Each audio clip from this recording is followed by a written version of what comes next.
Good evening and welcome to EUCOM Report. I'm Army Sergeant Fritz Homann. The first of two Patriot Air Defense battalions started deploying from Germany to Saudi Arabia Wednesday.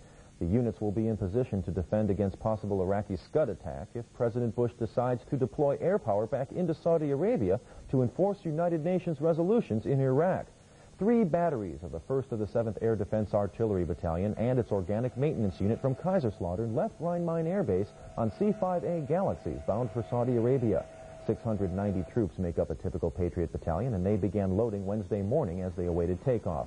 The public affairs officer for the 32nd Army Air Defense Command is Lieutenant Colonel Bill Harkey. This mission is to make clear to the world, and to Iraq especially, that the United States is willing to do whatever is necessary to protect its interests and the interests of our friends in the region. At least some of the troops of one battery of the 1st of the 7th have already deployed once to Saudi Arabia during Operations Desert Shield and Storm. In other news, the U.S. European Command has confirmed that ground forces assigned to provide comfort in southeastern Turkey are being withdrawn.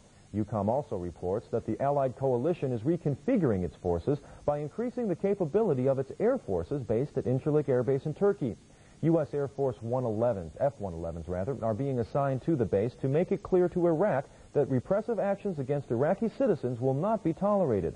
EUCOM says the task force at Salopi has successfully completed its mission and has begun a phased redeployment. The U.S. and other Allied forces are expected to complete their return to their home stations within 30 days.